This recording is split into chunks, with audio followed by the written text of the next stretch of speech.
아멘.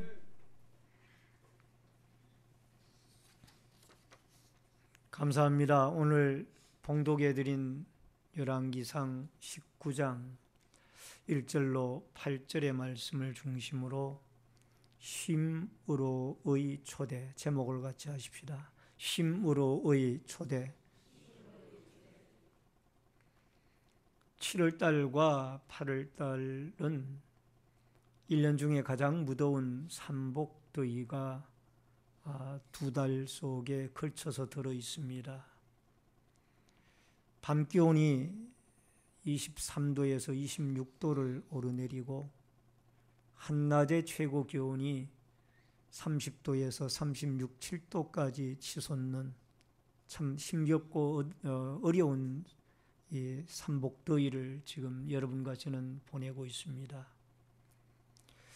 여러분, 이렇게 무더운 절기가 되어지면은 각 직장이나 사업장이나 또 가정마다 이 휴가를 가게 되어지는 모습들을 보게 됩니다. 오늘도 우리 교회에도 아마 식솔들 가운데 주일을 끼어서 휴가를 가신 가정들도 계신 것 같습니다. 뭐 그게 바람직한 건 아닙니다만은 어쨌든 주일학교나 교육기관에도 영향이 있는 것 같고 또 어른 예배에도 아마 그 영향이 있지 않는가 생각이 되어집니다. 여러분, 이 휴가라는 것은 한자로 풀이하면은 쉴 휴자에다가 결을 갖자입니다. 이 말의 뜻은 짬을 내 쉬면서 기력을 회복한다라는 그 한자의 의미가 있습니다. 여러분, 1960년대만 해도 이 휴가라는 말은 우리의 귀에 생소한 그런 단어였습니다.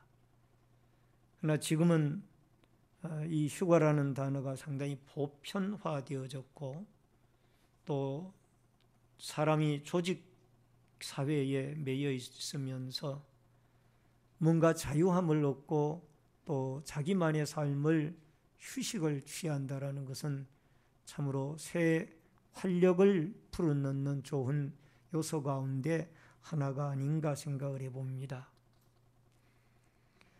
여러분, 오늘 우리는 이 열왕기상 19장의 엘리야에 대한 이야기를 나누면서 먼저 이 유명한 오스트리아의 작곡가인 이 하이든에 대한 이야기를 먼저 시작하면서 서론을 들어가고자 합니다. 여러분, 프란츠 조셉 하이든이라는 이분은 1732년에 출생을 해서 1809년까지의 인생을 살았던 분입니다. 교향곡의 아버지라고 불리워질 정도로 이 음악계에 상당한 큰 영향력을 끼친 사람입니다. 그는 오스트리아의 빈의 한 시골의 가난한 가정의 둘째 아들로 태어났습니다.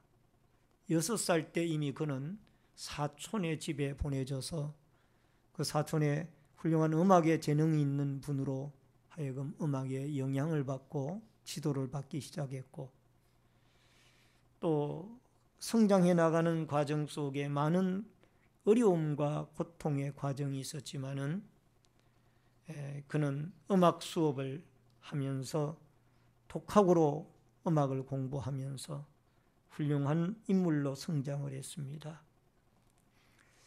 그가 장크트 슈테판이라는 대성당의 성가대원으로 있으면서 그가 음악 공부를 본격적으로 수업을 했고 또 많은 성장도 하게 되어졌습니다.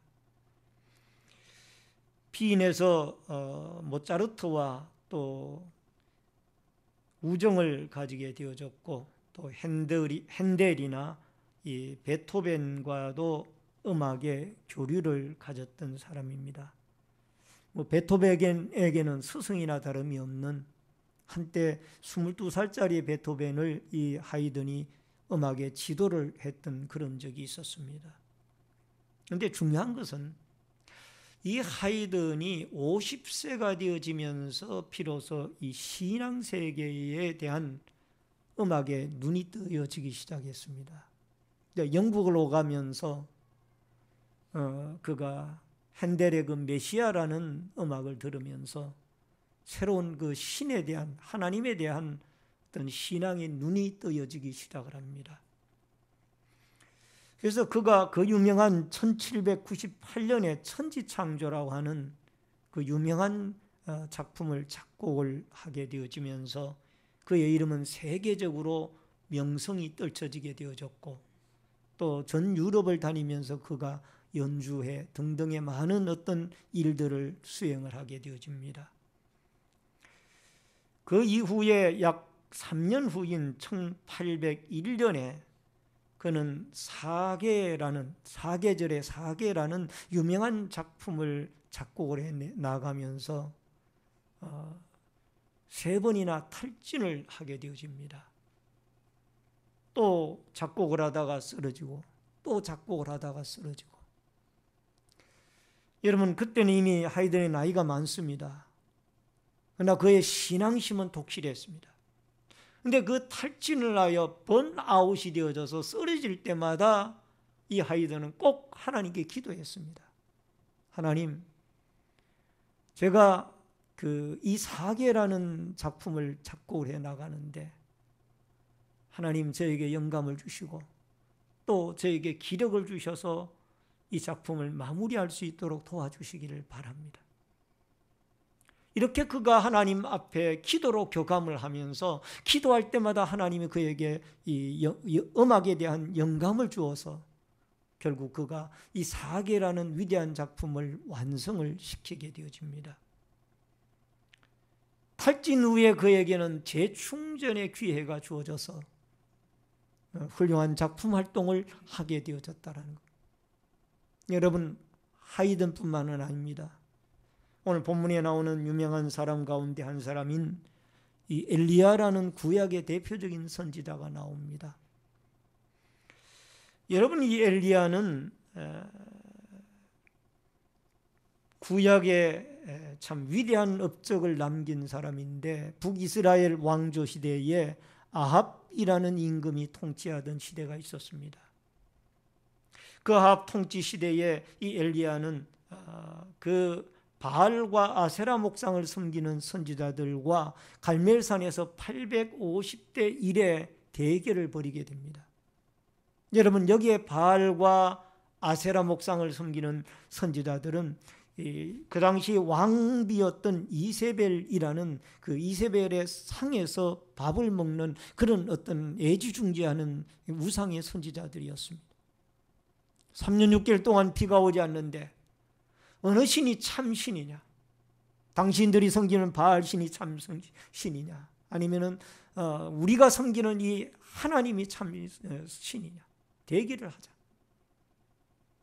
불로 응답이 되어지는 그 신이 참 신인 줄 알고 만약에 불로 응답이 되어져서 이기는 자가 지게 되어지는 자는 분명히 죽게 되어지는 것이다.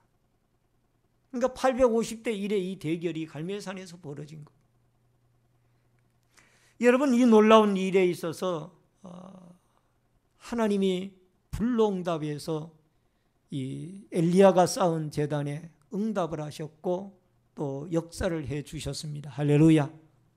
바알과 아세라 목상을 섬기는 선지자들이 아무리 그들이 노력을 하고 아무리 부르짖고 아무리 활동을 해도 하나님의 응답이 없습니다. 열왕기상 18장 40절에 보면은 엘리야가 그들에게 이르되 바알의 선지자들을 잡되 그들 중에 하나도 도망하지 못하게 하라 하며 곧 잡은지라 엘리야가 그들을 기손 시내로 내려다가 거기서 죽입니다. 여러분, 이 바알과 아세라 목상을 섬기는 선지자들이 몽땅 다 죽임을 당한 거예요. 뿐만 아닙니다. 이 엘리야가 하나님 앞에 3년 6개월 동안 가물어서 비가 오지 아니하는 가운데 하나님께 열심히 기도하고 부르짖고 간구했더니 하나님께서 그 엘리야의 기도를 들으시고 3년 6개월 동안 가물었던 그 대지 위에 비를 내리기 시작하는 위대한 역사를 이루게 되어지는 줄로 믿습니다. 여러분, 이러한 역사를 일으켰지만은 그러나 이 사실이 아합 임금을 통하여 그 아내인 아세라 그 이세벨에게 알려지게 되어지면서 이세벨은 결국 자기가 애지중지하는 그 우상의 선지자 850명이 다 엘리야 한 사람 때문에 죽임을 당했다는 사실을 알고 엘리야를 죽이려고 들게 되어집니다. 24시간 안에 만약에 엘리야가 죽지 않게 되어지면 내가 섬기는 신이 내 위에 벌을 내릴 것이니라. 그래서 결국은 그가 이제 이 브엘세바를 그쳐가지고 호렙산으로 도망을 가게 되어지죠. 여러분, 이러한 과정 속에서 우리가 생각해 볼 것이 있습니다. 그게 뭔가 하니 하나님은 사역에 지쳐 있을 때에 쉬게 하시는 것. 따라하십시다. 쉬게 하시는 하나님. 4절을 같이 읽겠습니다. 우리 4절을 다 같이 읽겠습니다. 자기 자신은 광야로 들어가 하룻길쯤 가서 한 로뎀나무 아래 앉아서 자기가 죽기를 원하여 이르되 여호와여 넉넉하오니 지금 내 생명을 거두시옵소서. 나는 내 조상들보다 낫지 못하니이다 하고. 여러분, 브엘세바에서 호렙산까지는 약 350km 정도, 여기서 광주나 아니면 대구 정도 이상의 거리가 아마 한 350km 정도 거리가 안 되겠냐 싶습니다. 그 길을 40주 40야를 거쳐서 가게 되어지는데 이 브엘세바에서 하룻길쯤 가가지고 한 로뎀나무가 있었는데 이 로뎀나무의 그늘 아래 앉아서 그가 하나님께 기도하기를 하나님이여 내가 이만큼 일했으니 이제 넉넉하오니 나를 천국으로 데려가 주시기를 바랍니다. 그 기도를 드리게 되어집니다. 쉽게 말하면 나를 죽여달라라는 그 기도이죠. 나를 데려가 달라라는 기도입니다. 이것은 엊그제까지만 해도 그가 펄펄 살아가지고 아합 임금에게 직접적으로 찾아가가지고 바로 이 비가 오지 않는 것은 당신과 당신의 조상이 우상을 섬기는 연고입니다라고 직언을 하던 사람이 이 엘리야입니다. 850대 1에 우상의 선지자들과 함께 갈멜산에서 대결을 하여 승리를 했던 사람이 이 엘리야예요. 또 그가 3년 6개월 동안 가물었던 그 대지 위에 비가 오게 해달라고 기도하여 비를 오게 하는 하나님의 위대한 역사를 경험하게 했던 사람이 엘리야입니다. 그러나 그도 이세벨이 그를 죽이려고 찾게 되어졌을 때에 그가 살기 위하여 형편을 보고 그가 도망하는 도망자가 되어진 거예요. 따라하십시다. 위대한 승리자도 탈진할 때가 있더라. 여러분, 상담학에서는 이 엘리야의 모습을 탈진 상태라고 해요. 번아웃, 탈진했다라고 해요. 위대한 엘리야와 같은 승리자도 사람이 육신을 가지고 있기 때문에 탈진할 때가 있더라. 그래서 완전히 이 로뎀나무 아래에 누워가지고 나를 데려가 달라고 기도를 하고 있으니 이게 상상도 못할 일 아닙니까? 이해가 안 되는 일이에요. 열왕기상 18장 18절에 그가 대답하되 내가 이스라엘을 괴롭게 한 것이 아니라 당신과 당신의 아버지의 집이 괴롭게 하였으니 이는 여호와의 명령을 버렸고 당신이 바알들을 따랐습니다. 오늘 사랑하는 성도님 여러분, 여러분과 제가 이 용감하게 이렇게 아합의 그 잘못된 부분을 극심하게 책망하고 꾸중하던 그가 이제 도망자가 되어졌다라는 것. 이건 육신적으로 그가 영적으로 지쳐 있다라는 것을 말해줘. 영육이 지쳐 있어. 그래서 하나님께서는 영육이 지쳐 있는 그에게 쉼을 허락하신 거예요. 어디에 보면 그가 도망가는 모습으로 성경에 나옵니다만은 하나님 편에서 봤을 때 그에게 쉼을 허락하신 거예요. 따라하십니다. 하나님이 그에게 쉼을 허락하셨다. 아멘. 로마서 마가복음 6장 31절에 이르시되 너희는 따로 한적한 곳에 가서 잠깐 쉬어라 하시니 이는 오고 가는 사람이 많아 음식 먹을 겨를도 없습니다. 예수님께서도 제자들과 함께 하나님의 말씀을 선포하고 가르치고 전도하고 또 병자들을 고치는 이런 사역을 이루어 나가시다가 제자들에게 잠깐 쉬어라. 따라하십시다. 잠깐 쉬어라. 그렇게 이 제자들에게 쉼을 허락하셨어요. 왜냐하면 너무 그들이 사역에 바쁘다 보니까 음식 먹을 겨를도 없었습니다. 밥 먹을 겨를도 없이 너무너무 지쳐있기 때문에 이 그들로 하여금 너무 지쳐있는 제자들에게 쉼을 허락하셨다. 여러분, 하나님 아버지께서도 6일 동안 이 천지 우주 만물을 창조하시고 제7일째에는 안식을 취하셨습니다. 따라하십시다. 하나님께서도 7일째 쉬셨더라. 아멘. 여러분, 안식을 하신 거예요. 안식. 마태복음 11장 28절에 보면은 수고하고 무거운 짐진 자들아 다 내게로 오라 내가 너희를 쉬게 하리라.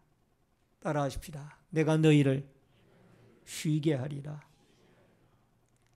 여러분, 우리는 신앙생활하다가 이런 생각을 합니다. 왜 내가 열심히 기도하고 열심히 충성하고 열심히 매주일 하나님 앞에 나와 예배드리는데 왜 나에게 이런 어려움이 오고 또 왜 이렇게 낙심될 일들이 오는가? 이런 생각을 할 때가 있어요. 또 그런 일들을 여러분과 제가 실제적으로 경험을 합니다. 그러나 여러분과 저희가 기억해야 될 것이 뭔가 하니 신앙의 승리자에게도 탈진할 때가 온다라는 거예요. 왜? 육신을 가지고 있기 때문에. 하나님이 우리에게 쉼을 허락하시는 거예요. 그러므로 여러분, 우리는 힘들고 어렵고 지칠 때마다 주님의 품으로 나와야 돼요. 때로는 육신의 안식을 잠깐이라도 취하는 것이 여러분과 저에게 필요한 줄로 믿습니다. 그래서 이 휴가를 간다라는 각 휴가의 기간을 갖는다라는 것은 그것은 우리 인생에게 필요하다라는 성경적이라는. 여러분 6년 동안 열심히 밭이나 논농사를 지은 다음에 여러분 그 1년은 논이나 밭을 쉬게 하지 않습니까? 쉬게 하면 그만큼 손해가 되어질 것 같은데 더 많은 수확량을 하나님이 약속을 한 거예요. 원리가 이 하나님의 어떤 뜻이 있고 원리가 있다라는 거예요. 그래서 오늘 엘리야에게도 엄청나게 그가 막중한 사역을 감당해 나가고 그 아합과 이세벨로 말미암아 엄청난 그 바알과 아세라 목상을 섬기는 우상 숭배 속에서 신앙을 하나님 여호와의 신앙을 외치면서 살아오니라고 상당히 그가 힘들고 지쳐 있었다. 그래서 하나님이 그에게 쉼을 허락하시고 따라하십시다. 로뎀나무 아래 호렙산에 쉼을 허락하셨더라. 할렐루야. 여러분, 열심히 달려가다가 탈진이 옵니까? 하나님이 여러분과 저에게 쉼을 허락하시는 징조인 것을 깨닫고 주님 앞에 단 며칠간이라도 풍성한 쉼을 누리면서 재충전의 기회를 갖는 여러분과 제가 되어질 수 있기를 주의 이름으로 축원합니다. 또 하나는 천사를 보내어 용기를 북돋아 주시는 하나님입니다. 여러분 5절을 같이 읽겠습니다. 로뎀나무 아래 누워 자더니 천사가 그를 어루만지며 그에게 이르되 일어나서 먹으라 하는지라. 여러분, 이 로뎀나무는 사해 주변에 자생하는 키가 약 2m 정도 되어진 나무로서 흰 꽃이 피고 장가지가 많아 나무 그늘을 만들어내기에 충분한 그런 나무로 알려져 있습니다. 공동번역에서는 쌀이나무로 번역하기도 했습니다마는 이 콩과에 속한 흰꽃 또는 연보라색 꽃을 피우는 가지가 많은 나무로서 충분한 그늘을 제공하는 이 사해 근처에 광야에 자라는 나무가 이 로뎀나무입니다. 근데 그 로뎀나무의 그늘 아래 누워가서 잠이 들었습니다. 여러분, 여기에 잠이 들고 또 그곳에서 음식을 먹게 하고, 근데 천사가 어루만지면서 그를 위로하는 거예요. 천사가. 여러분, 6절에 보니까 본적 숯불을 구운 떡과 한 물병이 있더라. 이에 먹고 마시고 다시 누웠더니,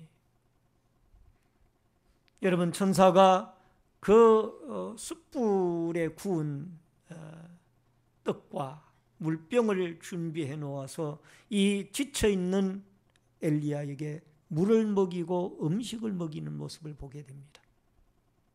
그리고 또 하나 중요한 것은 어루만지는 거예요. 이것은 위로한다는 얘기예요. 영어 성경에 보니까 터치로 되어 있더라고요.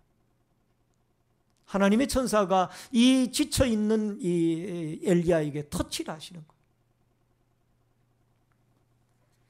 요한복음 21장 13절에 보니까 예수께서 가셔서 떡을 가져다가 그들에게 주시고 생선도 그와 같이 하시더라. 이것은 예수님의 십자가의 죽음 이후에 예수님께서 제일 먼저 낙심해 있는 이 베드로와 제자들을 찾아갑니다. 갈릴리 바닷가로 찾아가는 거예요. 이 제자들은 예수님이 십자가에 돌아가 죽으신 이후에 나는 물고기 잡으러 가노라 하고 베드로가 가게 되어지니까 다른 제자들, 이 어부의 직종을 가지고 있던 요한이나 야고보나 여기에 다른 이 도마나 이런 제자들이 줄줄이 따라갑니다. 밤새도록 고기를 잡았는데 고기를 한 마리도 못 잡았어요. 예수님이 그 베드로에게 이야기를 합니다. 깊은 배 오른편에 가서 그 물을 던져라. 근데 그 배 오른편에 던졌더니 물고기가 153마리의 물고기가 잡혔습니다. 그 잡은 고기를 가지고 예수님이 친히 아침 조반을 만드셨어요. 생선을 굽고 밥을 지으셔가지고 그 제자들, 지쳐있는 제자들에게 주면서 요한의 아들 시몬아, 내가 이 사람들보다 나를 더 사랑하느냐. 지쳐있는 제자들에게 주님은 찾아가셔서 그들을 재충전시키고 일으켜 세우는 모습을 보게 됩니다.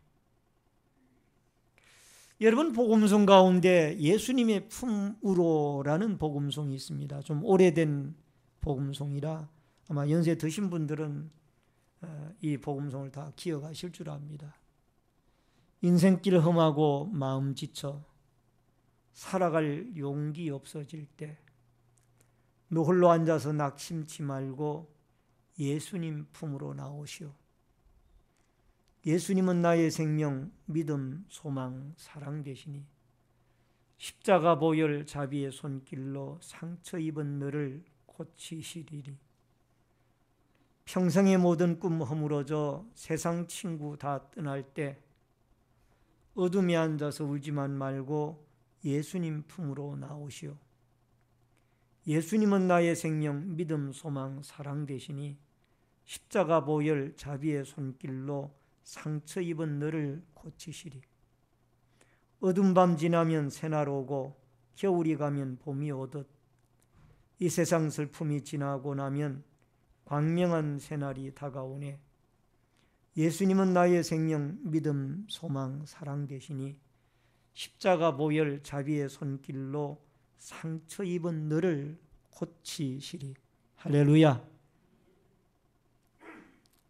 여러분, 우리가 지쳐 있을 때에 우리를 찾아봐 주시는 분이 계십니다. 그분은 하나님이시며 또 예수님이시며 성령님이신 줄로 믿습니다. 우리를 어루만져 주시는 줄로 믿습니다. 때론 우리 아픈 마음을, 때론 우리의 병든 몸을 주님이 터치해 주시고 또 우리의 환경을 터치해 주셔서 우리에게 새로운 용기를 불어넣어 주시며 일으켜 세우신 분이 여호와 하나님이신 줄로 믿습니다. 오늘 여러분과 제가 지치고 힘들 때에 이 재충전의 아름다운 기회에 찾아오신 분이 계시는데, 우리가 찾아야 할 분이 계신데 그분은 하나님입니다. 그 하나님은 여러분과 저를 찾아주시고 또 우리를 위로해 주시고 우리를 어루만져 주시고 상처난 곳을 싸매 주시는 분이 여호와 하나님이라는 사실을 여러분과 제가 마음속에 꼭 기억하며 낙심하지 말고 하나님을 바라보며 다시 일어설 수 있는 여러분과 제가 되어질 수 있기를 주의 이름으로 축원합니다. 시편 42편 5절에 내 영혼아 내가 어찌하여 낙심하며 어찌하여 내 속에서 불안해하는가. 너는 하나님께 소망을 두라. 그가 나타나 도우심으로 말미암아 내가 여전히 찬송하리로다. 따라하십시다. 그가 나타나 도우심으로 말미암아 내가 여전히 찬송하리로다. 아멘. 여러분, 우리가 지치고 힘들고 어려울 때마다 우리는 하나님을 찾아야만 됩니다.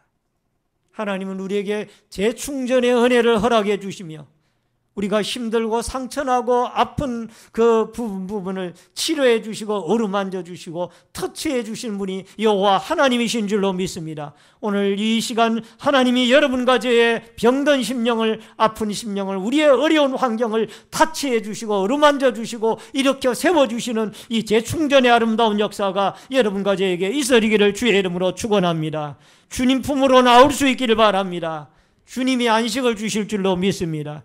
주님이 회복시켜 주실 줄로 믿습니다. 마지막 세 번째로 사명을 회복시키시는 하나님이십니다. 8절을 같이 읽겠습니다. 다 같이 읽습니다.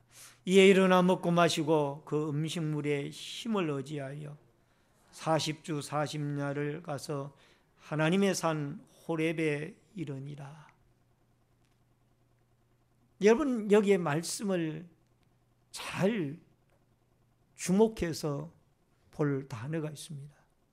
그게 뭔가 하니 그 음식물의 힘을 의지하여, 무엇을 의지하여? 우리가 알고 있는 상식적으로는 하나님이 말씀의 힘으로 아니면 기도의 힘을 의지하여 내가 40주 40야를 갔습니다. 이래 해야 이 맞을 것 같은데, 이 성경에 보니까 그 음식물의 힘을 의지하여 40주 40야를 걸어서 호렙산까지 350km를, 약 350km를 걸어서 갔다는 거예요. 이건 뭐를 의미합니까? 여러분, 우리의 사람은 영혼과 육체로 만들어져 있습니다.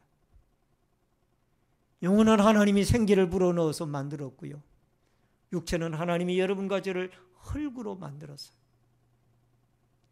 근데 이렇게 만들어진 이 영혼과 육체가, 여러분, 우리의 영혼을 위해서는 하나님의 말씀을 먹어야 되고 또 우리의 영혼이 살아나기 위해서는 우리가 열심히 기도해야 되며, 여러분, 우리의 영혼이 살기 위해서는 우리가 하나님께 예배를 드려야 되며 하나님과 교류를 해야 되고 어떤 이 하나님과 영적 관계를 가져야 됩니다. 육신을 위해서는 음식물을 먹어야 돼요. 뭐를 먹어야 된다고요? 여러분, 우리가 특별한 금식이나 아니면 특별한 어떤 목적의식을 가지고 금식 기도를 할 때는 우리가 육신의 음식을 먹지 않아도 하나님이 우리를 붙들어 주십니다. 살려 주십니다. 그러나 일반적으로 그렇지 아니할 경우에는 우리가 음식물을 먹어야 돼요. 사람이 음식물을 못 먹으면 죽게 됩니다. 오늘 여기 엘리야도 마찬가지예요. 지쳐 있을 때에 하나님이 천사가 와가지고 그에게 음식물을 먹였다라고. 그리고 물을 먹이고, 그리하여 그 음식물의 힘을 의지하여 그가 40주 40야를 그 그늘이, 시원한 나무 그늘이 있는 것이 아니라 황량한 광야 아라비아 사막을 걸어서 그가 시내산까지 가게 되어졌다. 여러분, 우리에게 이 기도나 하나님 말씀이 필요 없다는 것이 아니라 그것이 우선적입니다. 그러나 중요한 것은 육신의 음식도 우리에게 필요하다. 열왕기상 19장 9절에 엘리야가 그곳 굴에 들어가 거기서 머물더니 여호와의 말씀이 그에게 임하여 이르시되 엘리야야 내가 어찌하여 여기에 있느냐. 19장 13절에 엘리야가 듣고 겉옷을 얼굴로 가리우고 나아가 굴 어귀에 섬에 소리가 있어 그에게 임하여 이르시되 엘리야야 내가 어찌하여 여기 있느냐. 따라하십시오. 엘리야야 내가 어찌하여 여기 있느냐. 사명을 회복시키는 주의 음성이죠. 열왕기상 19장 15절 16절에 여호와께서 그에게 이르시되 나는 내 길을 돌이켜 광야길을 통하여 다메섹에 가서 이르거든 하사엘에게 기름을 부어 아람 왕이 되게 하고 너는 또 님시의 아들 예후에게 기름을 부어 이스라엘 왕이 되게 하고 또 아벨 모홀라 사밧의 아들 엘리사에게 기름을 부어 너를 대신하여 선지자가 되게 하라. 하나님이 이 엘리야에게 이 실천해야 할 중요한 사명을 그에게 주셨다라는. 여러분 요한복음 21장 3절에 보니까 시몬 베드로가 나는 물고기 잡으러 가노라 하니 그들이 우리도 함께 가겠다 하고 나가서 배에 올랐으나 그날 밤에 아무것도 잡지 못하였더니 요한복음 21장 17절에 세 번째 이르시되 요한의 아들 시몬아 내가 나를 사랑하느냐 하시니 주께서 세 번째 내가 나를 사랑하느냐 하심으로 베드로가 근심하여 이르되 주님 모든 것을 아시오매 내가 주님을 사랑하는 줄을 주님께서 아시나이다. 예수께 이르시되 내 양을 먹이라. 따라하십시다. 음식물의 힘을 의지하여 호렙산에 갔더니 하나님의 말씀이 임하고 영육이 회복이 되더라. 할렐루야.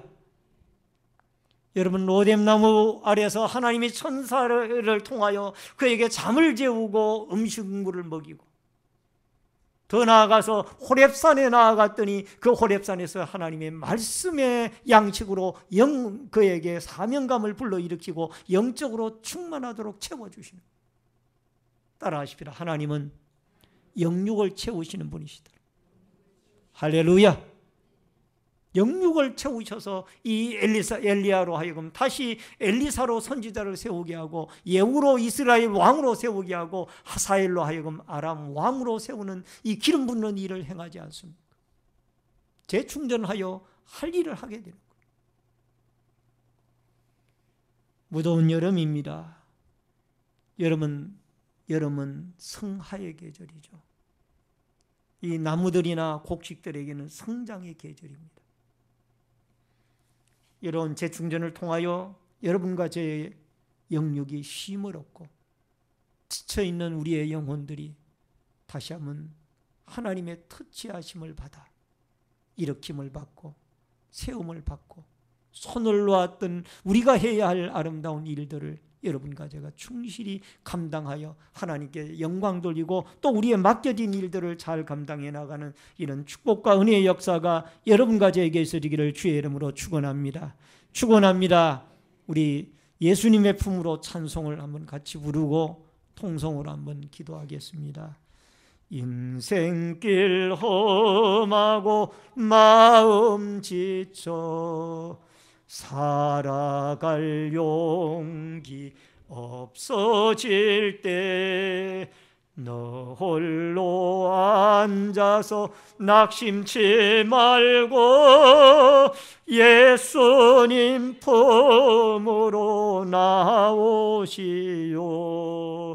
예수님은 나의 생명 믿음 소망 사랑 되시니 십자가 보여 자비의 손길로 상처 입은 너를 고치시리. 평생의 모든 꿈 허물어져 세상의 친구 다 떠날 때 어둠에 앉아서 울지만 말고 예수님 품으로 나오시오. 예수님은 나의 생명, 믿음, 소망, 사랑 되시니 십자가 보혈 자비의 손길로 상처 입은 너를 고치시리. 어두운 밤 지나면 새날 오고 아멘. 겨울이 가면 봄이 오듯 이 세상 슬픔이 지나고 나면 광명한 새날이 다가오네. 예수님은 나의 생명, 믿음, 소망, 사랑 되시니 십자가 보혈 자비의 손길로 상처 입은 너를 고치시리.